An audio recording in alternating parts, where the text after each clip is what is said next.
YouTube, what it do, loved ones? You know the motto. If you can, after the story, go over there, hit us with a like, which is the thumbs up, and that'll let us know we kicking our stuff.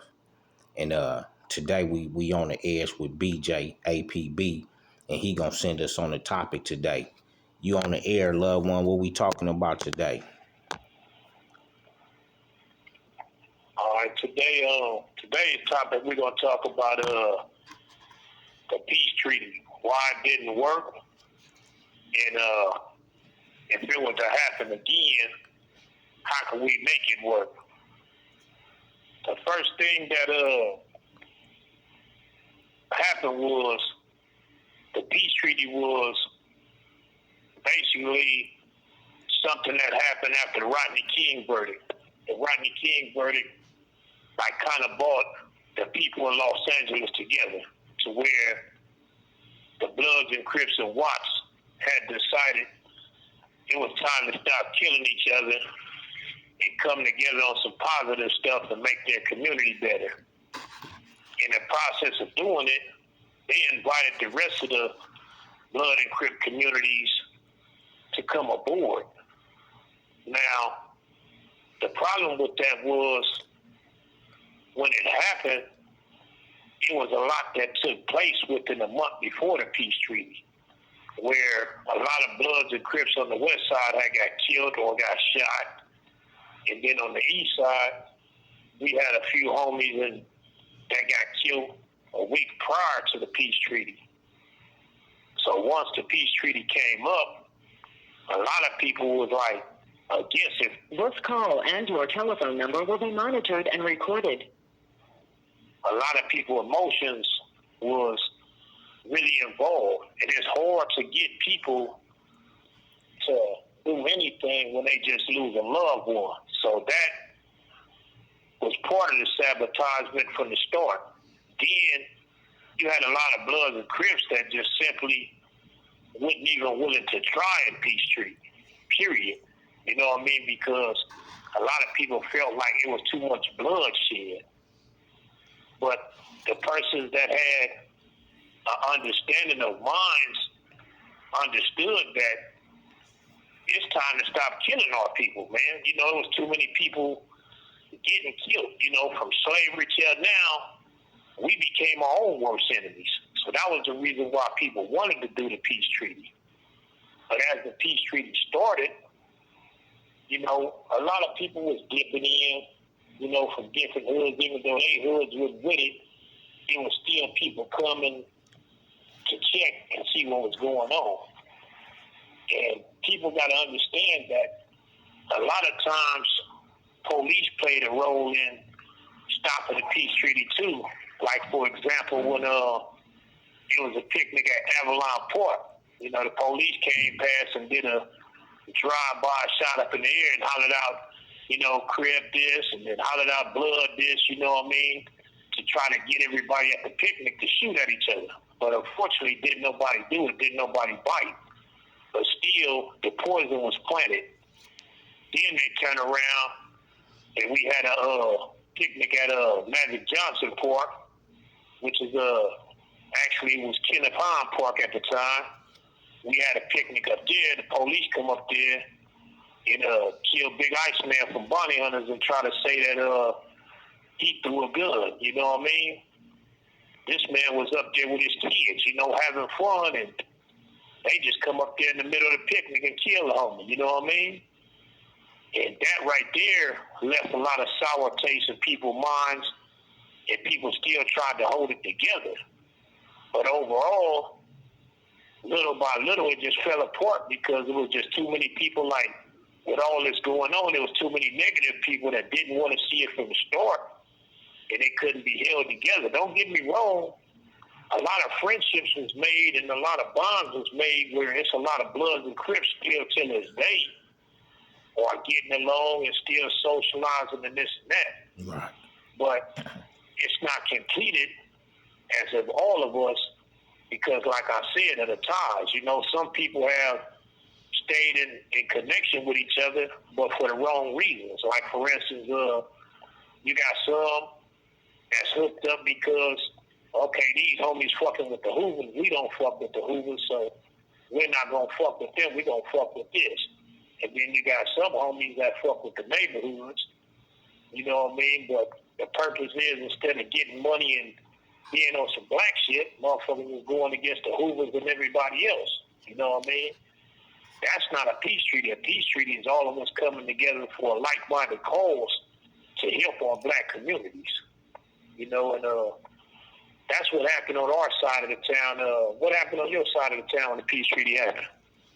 Well, to chime in, homie, when the peace treaty took place, like you said, it stemmed with the Rodney King verdict.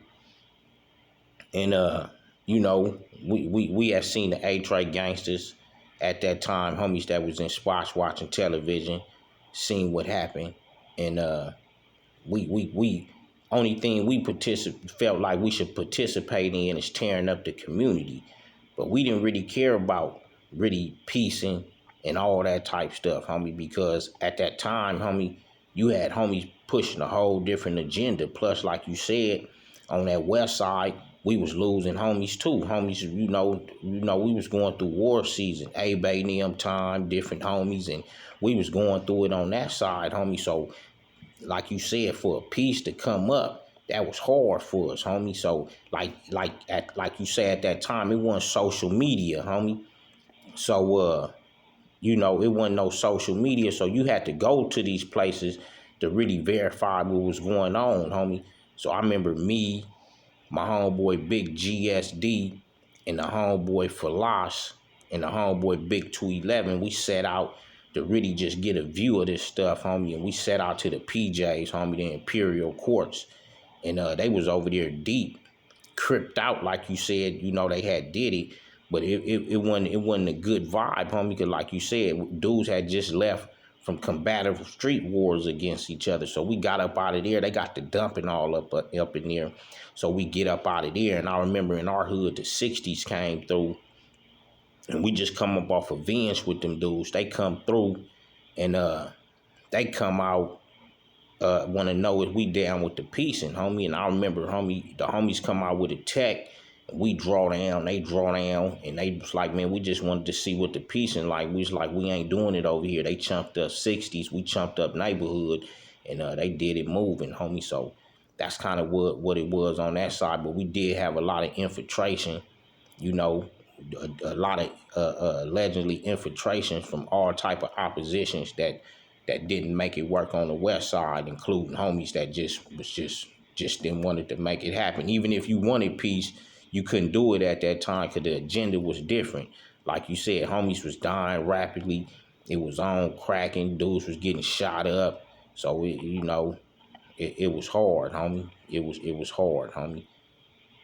And dudes was even having to take fades inside their hoods for even trying to possibly thinking they wanted to make it work. Dudes was having to take a gang of fades and shit up off that shit, homie. So it caused controversy. It was good.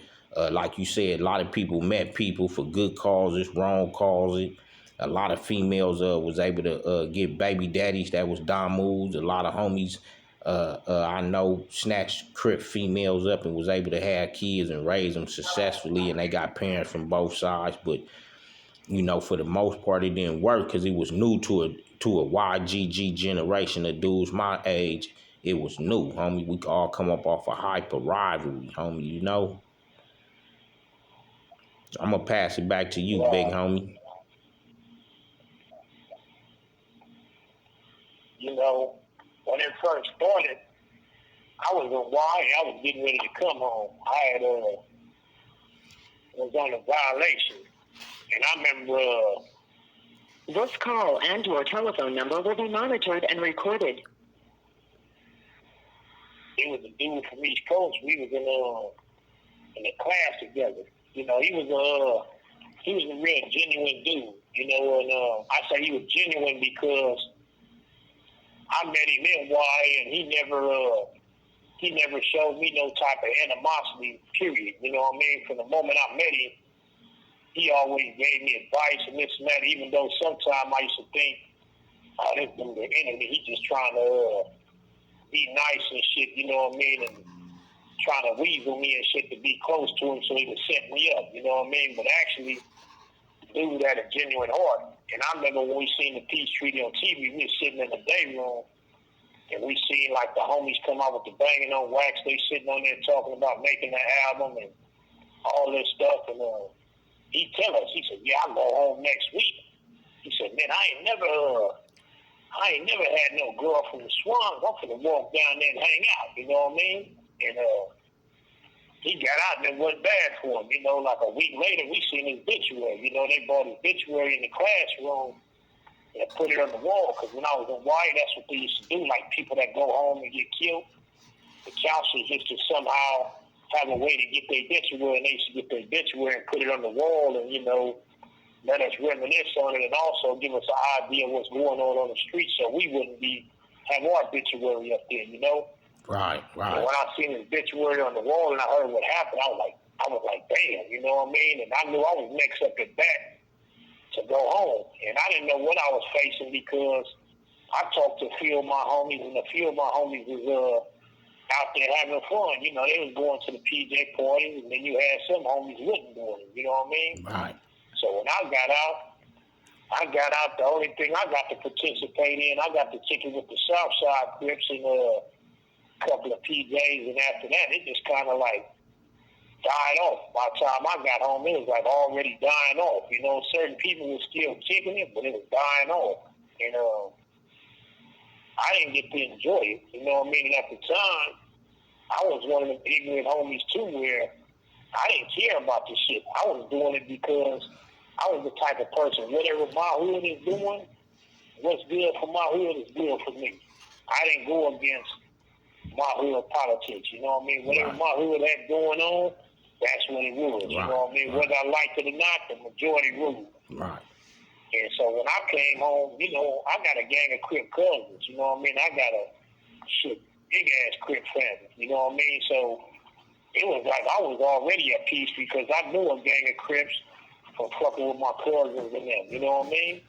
So it wasn't no thing for me to go certain places and kick it with certain dudes and shit. But overall, the agenda was fucked over. You know what I mean? And it really wasn't spoke on until years later, like how we doing now, talking about it years later. A lot of dudes that I read into in the PNOGs and stuff, and I asked them like why it didn't work and would they try it again. It's a lot of dudes felt like, you know, it would have worked if we had put more effort into it and would have talked about it first instead of just diving into it. You know what I mean? And I feel that if it was to ever happen again, basically the best way would be to go about doing it. Mm-hmm. You got to get a lot of people in their communities to become leaders. You know, first of all, because in a lot of different hoods, a lot of people are not leaders. Everybody just go with the flow. That's why we got people getting drunk still and jump up and shoot a party up and start a set trip, and nobody says nothing to them or, you know, check their own. And that's why we got so much going on now.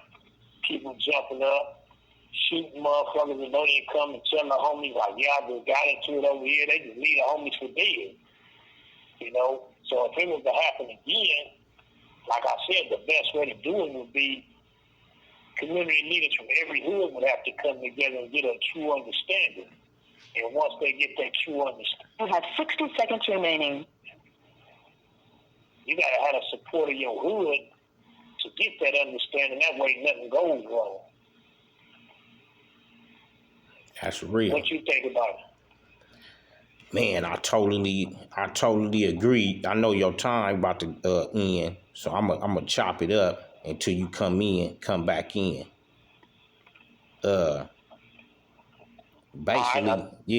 Basically, I feel back then, homie, we was kind of like miseducated on peace, homie. You know, because at the time we was one tracked, homie, and we only seen things one way, homie, and that was red or blue, homie, red or blue.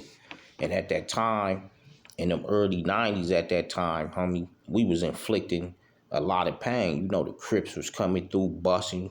You know, I tell a lot of stories with Don Moves. You know the raw, the vicious gangster stories of Don Moves, homie. But them Crips my age, that done survived it. That's my age over in these different Crip hoods. They was riding on us, homie. Them dudes was getting it in, homie. We can't take nothing to them from them, homie. Cause they was getting it in too, homie. You know what I'm saying? They was getting it in too, homie. That's how we was losing a lot of homies, and a lot of homies was getting shot because they was getting it in, homie. So that's why that peace treaty didn't work. But in the newer time, it's possibility, homie. It's in these times, homie, it's strong possibility, homie. I was just saying, homie, in my times, like I said, it was a lot of hostility of the banging, homie. So, you know, that wasn't even really in our thought. We was miseducated on peace, homie. So by it being in better times and things to change, homie, and the younger homies ain't superly held accountable for one another like we was in our time, for it to work, and you saying real community leaders that have to come out. First of all, homie, I would say, homie, yeah, you got us YouTubers and platformers that push a line because we G's and OGs. But homie, you have to go get these young dudes, homie. These young soldiers that got a voice in their turf with their head on straight. You would have to bring them in and make them dudes community leaders, homie. Like how y'all and other big homies raised us. Y'all allowed us to have a voice with an opinion, homie. You know, if you don't like something, you say something, homie, and all that. So these dudes that have to be put in a position that the older homies like y'all put us in to make us feel special, to make us who we are today. Because we could talk about it, but if we don't grab the immediate young rider, Crips, and Dom moves, then we just running our mouths, homie. But I think, and this is just me, I think it could work, and I think the perfect candidate on my tip that could make it work, and I'm just planting a seed. I would say since the legendary Lil Hawk is out, and once again, this is my opinion, I think if he hooked up with who's ever left that was on the banging on wax Crip side, and they put together a legendary movement and call out nothing but rider young soldier rips to put their things down and show up, that's ripping and blooding, and revise something that was epic back then. I think that's a bridge to build real street communication with the young Rips and Bloodz, homie, because you got to start with them, homie. And, you know, that's just my intake on it, homie. You know, what you think, dog? What you think about it working again? You think it could work? I'm going to say this. You know, they have this social media now. And based on they have social media now, it's nothing for people to, you know, hit each other's page and just start the conversation. It don't mean you got to agree on it.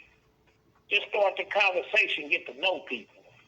And I say that because me personally, I love my little homies. You know what I mean? Even the ones that I haven't met yet. But every time they come up in here, and I do get a chance to meet them, I sit down and show them the love that was shown to me when I came around there. And I sit down and talk to them, and I do try to educate them. We don't always agree on the same thing because it's their turn. And as it's their turn, they want to do the things their way because they heard a lot about us and what we done did, so they want their turn to shine. And I get that. But what they don't know is if you take their voice and use it for something positive, that's what makes you a G. It don't make you a G because you live long. You know what I mean? It don't make you a G because a person could be out there using drugs all his life and never do nothing, and that would make him an OG because he's still around. To me, what makes you a G is what you do for your community, what you have done, and what you will do. And what makes you a G to me is the positivity. This call and your telephone number will be monitored and recorded. And the positivity that they bring back, that's what made us want to claim these neighborhoods in the first place. Because there was somebody around there that we looked up to for what they was doing.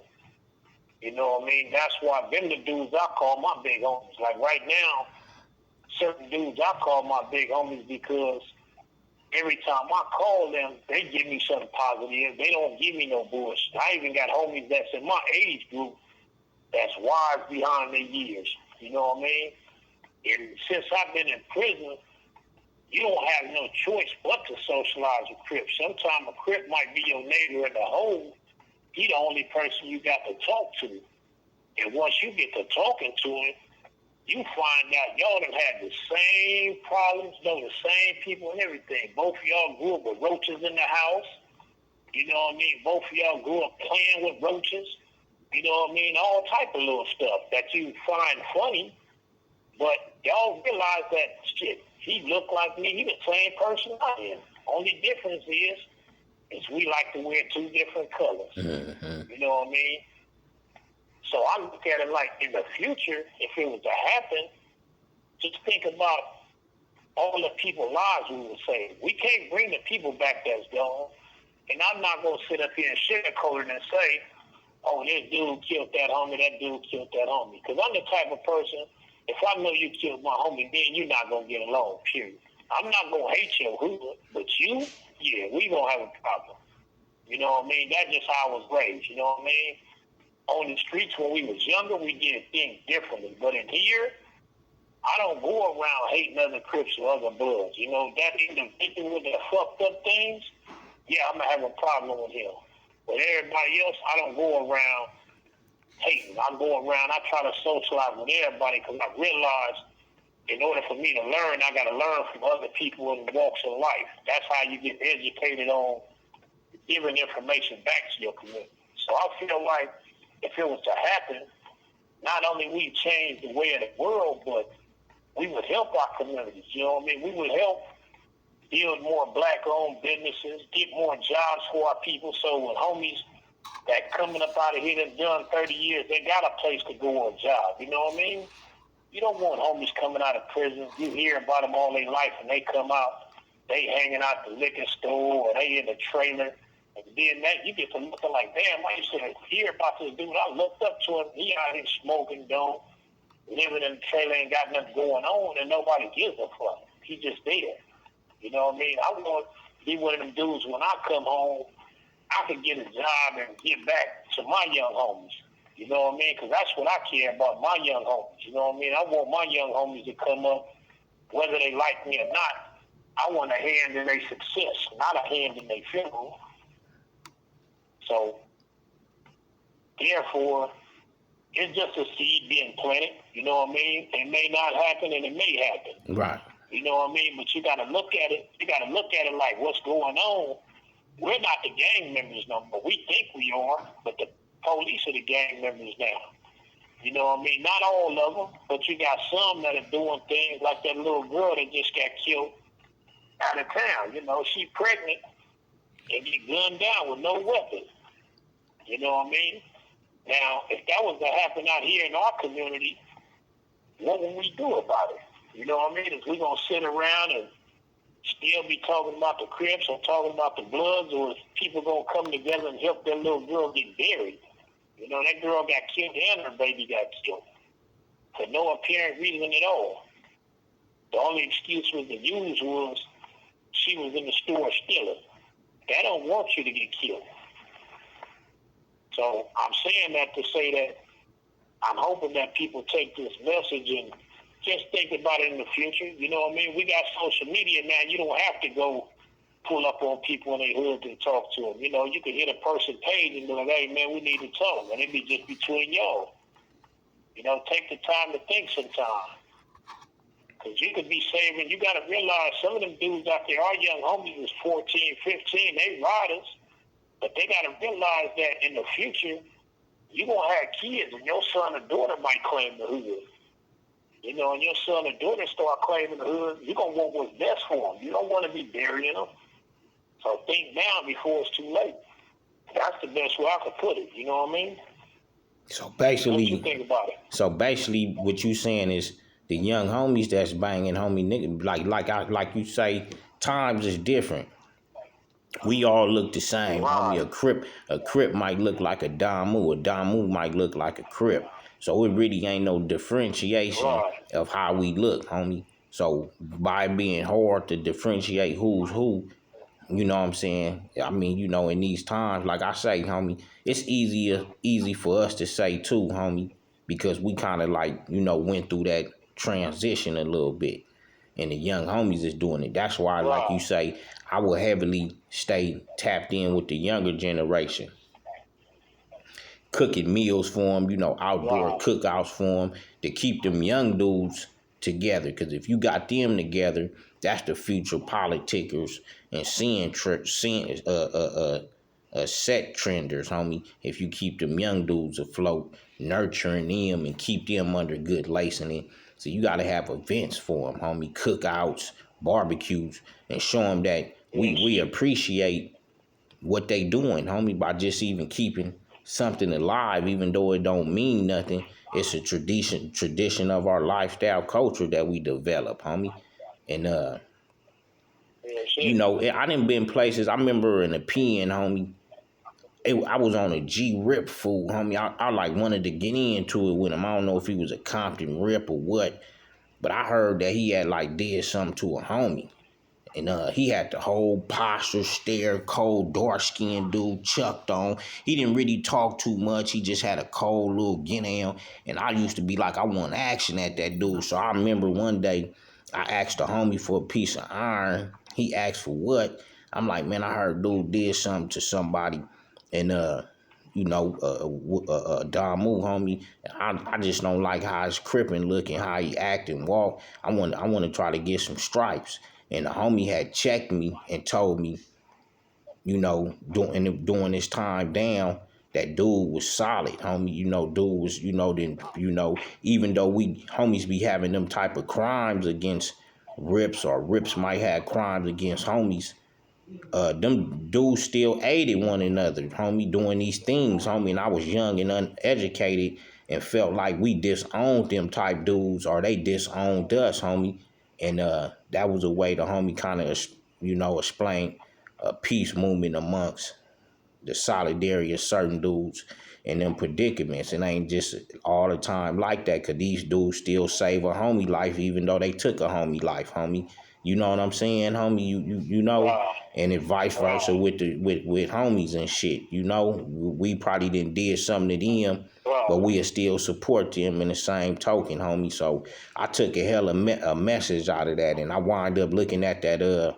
Once I found out that Rip that I wanted to get at, because he was all extra out, but that was just him. Once I found out his solidarity to it, I started, you know, looking at him different, homie. But I just wanted to share that, Right. homie. You know what I'm saying? And this was a perfect time for me to share. You know, we be having all kind of stories and skits and stuff that be in our mind. We don't know how to incorporate them, but this was a time of it, homie. Right. And you know, I'm gonna chime in on that because when I first came to the pen and went to the level 4, that's all you see. It's like you hear like certain crip names and stuff that they kill Bloodz and this and that. And when I used to be seeing dudes on the yard and find out who they is, and I'm like, okay, that's who that is. You know what I mean? I felt the same way. Like, you know, even though this dude wasn't from my hood, he was another blood, so I was like, that dude do anything, I'm going to get on him. Yeah. But one day, one of the OG homies, you know what I mean, from Blackstone, he pulled me to the side and he checked me about that mentality. And he told me some real shit that I had to respect. He said, look, homie, he said, I'm going to tell you something. He said, every blood and crip on this motherfucking yard is in here for killing a blood or a crip. He said, we just don't know who they done killed. He said, even the homies, You have 60 seconds remaining. He said, everybody in this motherfucker got life for putting somebody down. He said, that's the nature of the business. When we out there putting in work, that's what it is. This call and your telephone number will be monitored and recorded. Hey, I'm going to close it out, big homie. Go ahead. Yeah, man, we were just sharing the peace treaty moment. Got touchy on us, homie. Anytime we talk about this, it's touchy. But I just want to say 89 on up, G stuff, not ye stuff. And we going to just keep sending it, homie. And we just briefing and dialoguing on the peace treaty if it can work again and why it didn't work, homie. One love. One love. Peace and blessings.